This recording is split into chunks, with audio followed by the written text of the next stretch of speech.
الجولة دي من أصعب الجولات من ساعة ما بدأنا الفانتازي السيزون ده، لأن معظم تشكيلاتنا فيها 3 أو 4 لعيبة مش هيلعبوا الجولة الجاية من إصابات بقى وإيقافات وليلة كبيرة أوي سعادتك، فعلشان كده ده أنسب وقت إنك تعمل الوايلد كارد لو أنت لسه معملتوش.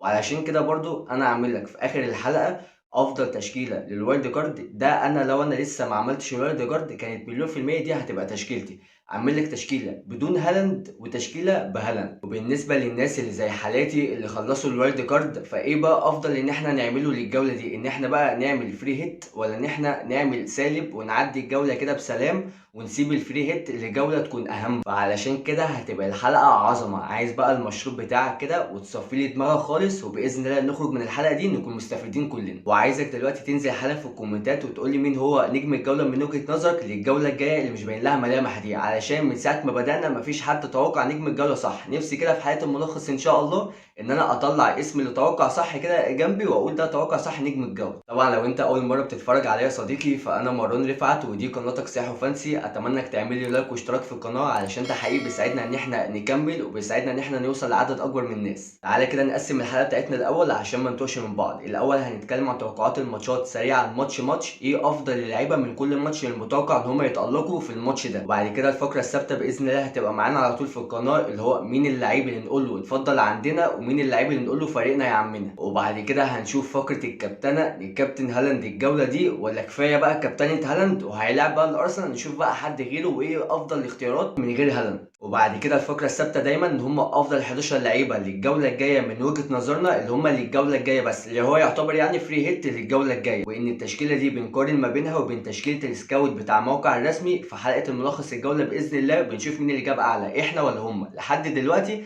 إحنا الحمد لله متفوقين عليهم بنتيجة 3-2. اول ماتش معانا في الجوله باذن الله ماتش لوتون وتوتنهام. بالنسبه بقى طبعا لسون هيلعب ولا لا، بص لحد انا بصور الحلقه لحد وقتنا هذا لسه مفيش كلام بنسبه 100% ان سون هيلعب ولا لا، بس في كلام جامد ان هو سون عنده اصابه كان بيلعب عليها من شهر تقريبا، وان انجي بوستوجوغلو كان بيلعبه دايما حاجه كده زي ساكا. فعلشان كده اتوقع ان هو ممكن ما يلعبش. لسه هنستنى المؤتمر وهنتاكد. بيلعب طبعا هنسيبه في تشكيلتنا وهيكون برده من خيارات الكابتن اللي احنا نكابتنه. مش هيلعب وقتها بقى الكلام هيختلف على حسب اصابته. لو هيطول وقتها خلاص هنضطر ان احنا للاسف نبيعه. مش هيطول ممكن ان احنا بقى نحطه على الدكه الجوله دي، والجوله اللي بعدها نبقى ايه خلاص نلعبه اساسي. افضل اللعيبه بقى في الماتش ده المتوقع ان هم يتالقوا. بالنسبه لتوتنهام طبعا سون لو هيلعب اساسي فطبعا من غير كلام هيكون اول واحد. لو مش هيلعب اساسي ففي اختيارات برضو تانية من توتنهام، حد زي مادسون، حد زي ريتشاردسون، حد زي كولوسيفسكي. انا بالنسبه لي عاجبني قوي قوي اختيار ريتشاردسون واختيار كولوسيفسكي، ورايح اكتر مع اختيار ريتشاردسون ان هو بنسبه كبيره الفترات الجايه خلاص هيكون ضامن ان هو اساسي، وان هو اختيار ديفرنشال مش مع حد كتير. بالنسبه بقى للوتون ففاكس طبعا. وبالنسبه لموريس عشان انت كنت جايبه الجوله اللي فاتت عشان الدبل فبيع يا عواد. عارف حتى لو كان جاب لك هاتريك الجوله اللي فاتت بيعه برضه. لوتون فريق كحيان ما تستنظرش من موريس اي حاجه خالص. وماتش زي ده بالعقم الهجومي بتاع لوتون فانا شايف ان توتنهام تقدر ان هي تكسب 3 او 4-0 وان هي تقدر ان هي تطلع بكلين شيت. فعلشان كده لو انت معاك بيدرو بورو او اودوجي طبعا مليون في المية لعبهم اساسي. ونيجي بقى للماتش اللي بعده العيان والميت بيرنلي وتشيلسي. وانا هنا الميت قصدي على تشيلسي مش قصدي على بيرنلي. افضل اللعيبه المتوقع ان هم يتالقوا في الماتش ده بالنسبه لتشيلسي اللي هو انا مش شايف ان هم فيهم حد يعني، بس لو هنتكلم عن الماتش سريعا كده فانت لو معاك ستيرلينج الجوله دي انا من رايي انك تسيبه ما تبيعهوش. لو انت بتعمل وايلد كارد طبعا مليون في المية ما تجيبش ستيرلينج، لان بيرنلي تفاحها كحيان واحنا كلنا عارفين. وان ستيرلينج المتوقع ان هو هيلعب اساسي. الماتش اللي فات ما لعبش عشان بوتشيتينو طلع قال ان هو عنده كان فيروس كده مرض خفيف يعني، وان هو كان بيريحه بس. دفاع تشيلسي فاكس. ما تروحش تجيب لي جاكسون وتيجي تقول لي اختيار ديفرنشال قدام برينلي. احنا كلنا عارفين جاكسون عمل معانا ايه. انت نسيت علشان هو بقاله جوله ولا حاجه ما بيلعبش وغاب عننا فانت نسيت ان هو كان بيعمل ايه. بص انت لو عايز تجيب جاكسون الجوله دي وان انت بقى اختيار ديفرنشال وبتعمل بقى فري هيت او حاجه جيبه انا مش مسؤول. بس قبل ما تجيبه تكون محضر شريط برشام ضغط. ليه بقى؟ اول ما كل كوره يلمسها تاخد لك برشام على طول، كل ما كوره تلمسها تاخد لك برشام على طول. تقريبا على نهايه الماتش هتكون مبالبة الشريط كله. بالنسبه لبرنلي فتقريبا برنلي هتفضل لحد نهايه السيزون، عمرنا ما هنفكر ان احنا نروح نجيب منها لعيب، سواء كان كومباني فضل معاهم او حتى لو كومباني مشي. لحد دلوقتي فريق مش باين له اي ملامح. وانا من وجهه نظري ماتش زي ده الكلين شيت هيضيع من الفرقتين. انا الماتش ده رايح له اكتر ان هو سكه التعادل 2-2 او حاجه. ونيجي للماتش اللي بعده ايفرتون وبورنموث. افضل لعيبه متوقع ان هم يتالقوا في الماتش ده من ايفرتون انا شايف عبد الله توريه، كالفرت ليون، تاركوفسكي. لو انت بتعمل فري هيت فكر كويس جدا انك تجيب كالفرت ليون الماتش ده. كالفرت ليون لاعب بقاله ماتشين، والماتشين كل ماتش سجل فيهم جون، فده كويس جدا، واحصائياته كمان في الماتش مش وحشه. وبالنسبه لبورنموث ففاكس برده، ما تقولش بقى سولانكي اختار ديفرنشال ولا اي حاجه، فكك منهم خالص. ونيجي للماتش اللي بعده فولهام وشيفيلد، العيان برضو والميت. الجوله دي فيها كذا ماتش العيان والميت بيقابلوا بعض. افضل اللعيبه المتوقع ان هم يتالقوا في الماتش ده مفيش من الفرقتين، اكدب عليك ما مفيش بجد. هو لينو لو معاك طبعا لعبه اساسي، شيفيلد كحيانه، ومتوقع ان فولهام بتقوح على ملعبها وبتاع، ممكن ربنا يكرمهم ويطلعوا بكلين شيت. لكن بقى ما تفكرش في خيمينيز كاختيار ديفرنشال، ولا ويليام من هم فولهام، ولا حتى تفكر في ارشر من شيفيلد، سيبك منهم خالص. ونيجي للماتش اللي بعده اليونايتد وبرينتفورد، العيان برضو والميت. وهنا برضو قصدي الميت على اليونايتد مش الميت على برينتفورد. اليونايتد كلنا شفناها في الابطال بتقدم ضحك، في الدوري بتقدم ضحك. بص افضل لعيبه متوقع ان هم يتالقوا في الماتش ده من اليونايتد، بعيدا بقى عن الضحك والهزار بجد، فهو هويلاند. مش علشان الجولين اللي جابهم قدام جالاتا سراي، بس فعلا الواد باين ان هو احصائياته الى حد ما كويسه، وهو الوحيد اللي يقدر ان هو تحس ان هو هينطق ويقول حاجه من اليونايتد. غير كده راشفورد في اسوأ حالاته في السيزون ده، وبرونو نفس الكلام، مفيش منهم اي حد خالص. بالنسبه بقى لبرينتفورد فافضل اللعيبه ان هم يتالقوا في الماتش ده هو واحد بس، وانا شايفه ان هو يتالق وانا معايا الجوله دي، وحتى لو انا كنت بعمل الوايلد كارد ما كنتش همشيه للجولتين الجايين دول، وهو مبويمو. ليه بقى؟ مبويمو عنده الماتش بتاع مانشستر ده، والماتش اللي بعده عنده بيرنلي على ملعبه. ماتش مانشستر بالنسبه لمبويمو مش صعب خالص. انا عارف ان برينتفورد اخر كام ماتش وحشين جدا، وحتى كمان مبويمو ما كانش ظاهر خالص، لكن برينتفورد بتلعب خارج ملعبها قدام الفرق الكبيره بخطه 3-5-2، وكلنا عارفين خطه 3-5-2 ده مبويمو بيعمل فيها ايه. وهو قدام في الخط الهجومي، الخط الهجومي ده كله بتاعه، وبقى التحولات الهجوميه اللي هم بيعملوها، وقدام اصلا دفاع مانشستر يونايتد المضحك. فانا شايف ان مبويمو الماتش ده يقدر ان هو يسجل له جون او جولين. وبحاله مانشستر يونايتد دي اللي من اول السيزون، فانا مش شايف بصراحه ان هي تقدر تكسب الماتش ده. شايف ان هو رايح يخلص سكه التعادل الايجابي، او برينتفورد هتخطف جون في الاخر، وبرينتفورد هتكسب حاجه مثلا زي 2-1 او حتى 3-1.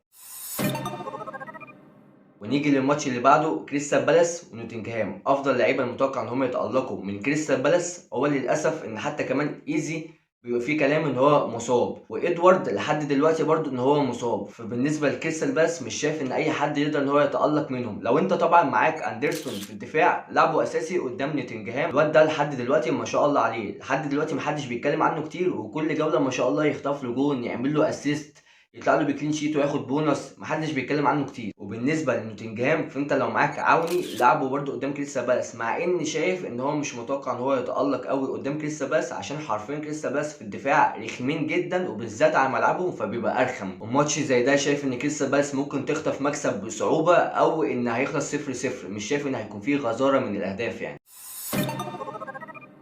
ونخش اليوم اللي بعده ان شاء الله ماتش برايتون وليفربول. بعيدا عن الفانتازي الماتش ده كده تجيب المشروب بتاعك وتتفرج على المتعه اللي هتحصل في الماتش ده من الفرقتين. افضل لعيبه المتوقع ان هم يتالقوا في الماتش ده من برايتون ميتوما ميتوما ميتوما، مفيش حد غير ميتوما. ميتوما لو لعب على جبهه اليمين اللي هي بتاعت ليفربول، لو مثلا ارنولد هيلعب اساسي ومش هيلعب بجوميز، خلاص ميتوما هاتريك الماتش ده، او هاتريك اسيستات. وطبعا بما ان احنا بنتكلم على برايتون فبالنسبه لاستوبينيان كلنا عرفنا ان هو هيجيب اقل حاجه زي ما ديزيربي قال شهر، وهنتكلم عن افضل الخيارات مكان استوبينيان. وبالنسبه لليفربول افضل لعيبه المتوقع ان هم يتالقوا في الماتش ده صلاح، لويس دياز، داروين مايونيز. التلاتة دول مش متوقع ان هم بس يتألقوا في الماتش ده بس عشان دفاع برايتون المضحك، لا، المتوقع ان هم يتألقوا في الجولات الجاية، لان الجدول بتاع ليفربول الجولات الجاية مفيش اسهل من كده واحلى من كده بالنسبة للهجوم بتاع ليفربول.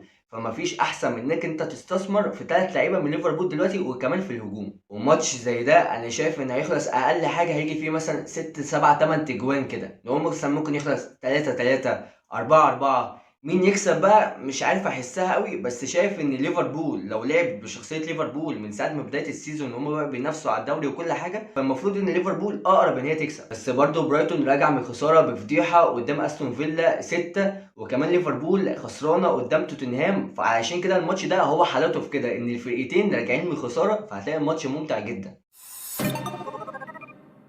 ونيجي للماتش اللي بعده، واستهام والفرقة اللي بتدلعنا كل جولة ومروقة علينا نيوكاسل. أفضل اللعيبة المتوقع إن هما يتألقوا من وست هام. ماشي، أنت لو معاك بوين ومفيش خيارات مكانه لعبه أساسي، بس ما تستنظرش إن هو هيعمل حاجة جامدة، يعني لو خطف لك جون يبقى حلو قوي يعني عشان دفاع نيوكاسل. بالنسبة لو أنت معاك أريولا لعبه أساسي الجولة دي، مش هيطلع بكلين شيت قدام نيوكاسل، حتى لو على ملعبه مش هيطلع بكلين شيت، لكن هيصد له كام كوره كده كويسه مع النقطتين بتوع المشاركه، انت كده مش هتحس ان هو كلين شيت ضاع بتاعه. بالنسبه بقى لنيوكاسل، افضل لعيبه المتوقع ان هم يتالقوا في الماتش ده من نيوكاسل، رقم واحد الميرون، وارجع فكر فيه تاني، انا قلت لك الحلقه اللي فاتت ماجاميجو خلاص هو رجع ان هو بدا بتاع الفورمه بتاع بدايه السيزون اللي فات لو تفتكر. الاختيار التاني من نيوكاسل الدبل الدفاعي من نيوكاسل، مش واحد بس، انا شايف ان انت ما تكتفيش بواحد بس من نيوكاسل. البير لما بيعمل لك حاجه وبيجيب لك كلين شيت انت ما بتستفادش، لكن لو معاك واحد كمان من الدفاع بتاع نيوكاسل انت كده بتستفيد بالكلين شيت بتاعهم. انا شايف ان ماتش زي ده بالنسبه كهجوميه لنيوكاسل مش هيكون غزاره اهداف، عشان وستهام برضو بتبقى كويسه دفاعيا على ملعبها، فانا شايف ان الماتش زي ده ممكن يخلص 2-0 لنيوكاسل او 2-1.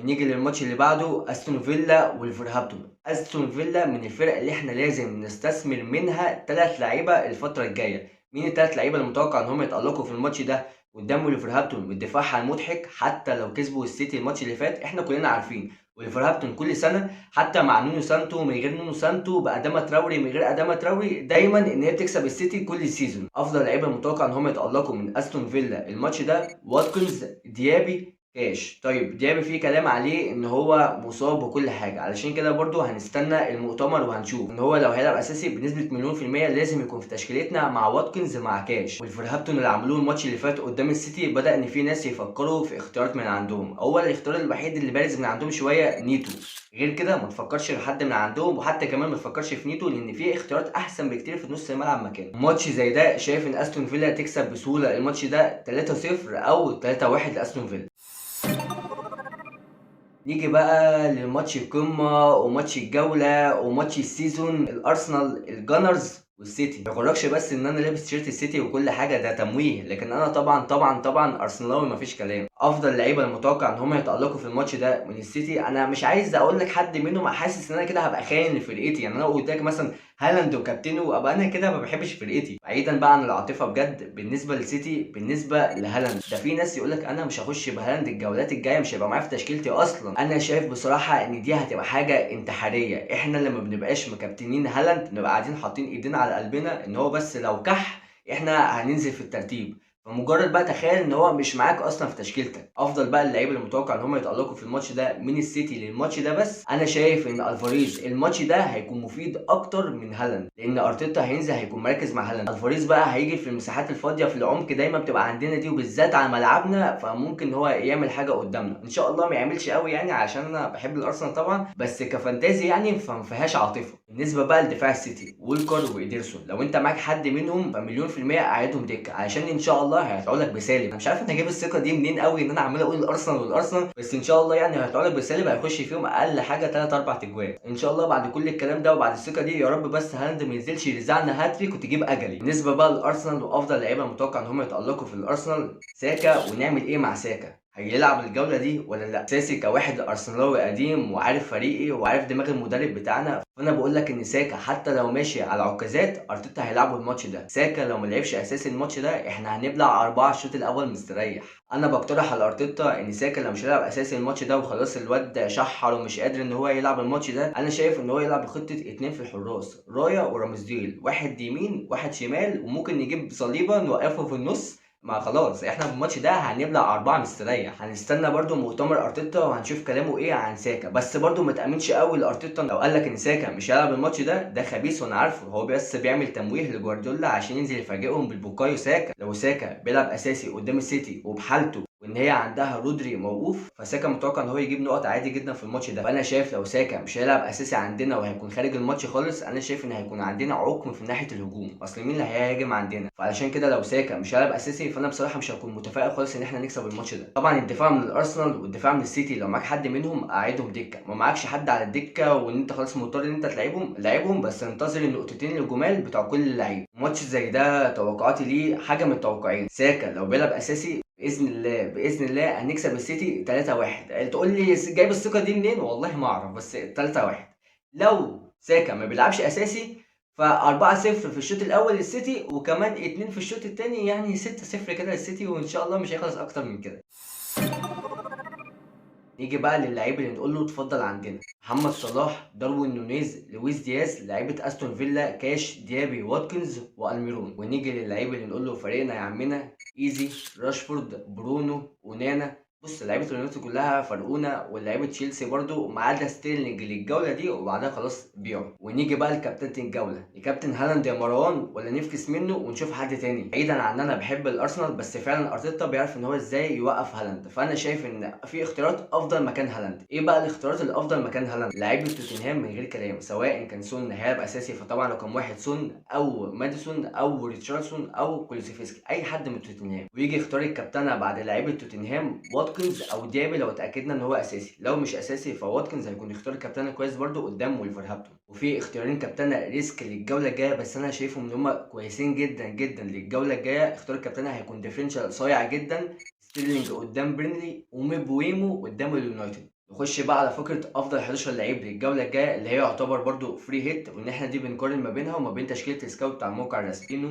تريبيير، كاش، بيدرو بورو، ستيرلينج، صلاح، ماديسون، ريتشارلسون. لو اتاكدنا ان سون هيلعب فهيكون سون مكان ريتشارلسون، لو اتاكدنا ان هو مش هيلعب فهيكون ريتشارلسون. اختار ديفرنشال كويس جدا للجوله دي: وميتوما، وواتكنز، وكالفرت ليون. وانا مدي الكابتنه لماديسون. ولو سون هيكون بيلعب اساسي فان انت تجيبه مكان ريتشارلسون وتديله الكابتنه مكان ماديسون. ونخش بقى على التشكيلتين بتوع الوايلد كارد: تشكيله من غير هالاند وتشكيله بهالاند. التشكيله من غير هالاند: معانا في الحراسه لينو واريولا، معانا في الدفاع تريبير، وكاش، وبيدرو بورو، ولامبتي، واندرسون. لامبتي متوقع ان هو يلعب اساسي الفتره الجايه طالما ان استوبينيان هيغيب لمده شهر، فمتوقع ان لامبتي هيكون اساسي وب 3.9 مليون بس. خمسه في خط النص: الميرون، صلاح، ماديسون، سون، ديابي. الثلاثه في الهجوم: الفاريز، وواتكنز، وهويلاند. يعني تقريبا ال 15 لعيب بتوعك كلهم بيلعبوا اساسي، بس هو عيبها الوحيد بس ان هو هالاند. يعني انا زي ما قلت لك، هالاند لو كح بس وهو مش معاك انت كده خلاص يعتبر الموسم بتاعك بتاع فانتازي خلص من بدري. تشكيله الوايلد كارد التانيه بقى اللي هي فيها هالاند، واللي هي دي كانت هتبقى بنسبه 100%، كانت هتبقى دي تشكيلتي لو انا ما كنتش مفعل الوايلد كارد، ولو كنت هفعله الجوله دي. في الحراسه اريولا ولينو برضو، في الدفاع كاش، ولامبتي، واندرسون، وشار، وبيدرو بورو. لو تلاحظ ان انا هنا قليت من تربير نزلت لشار علشان بس ان انا اجيب هالاند. وكمان لسه في خط النص قللت برضو،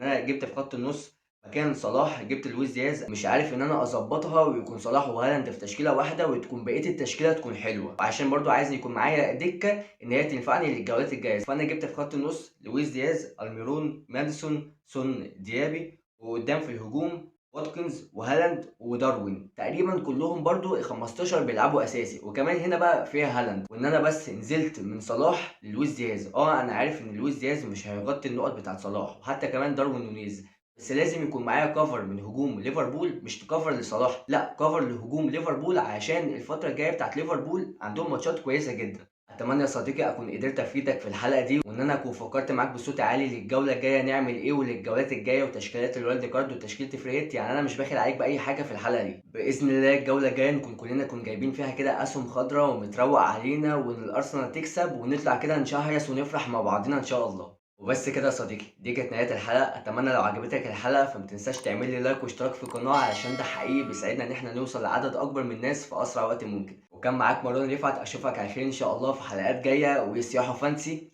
سلام.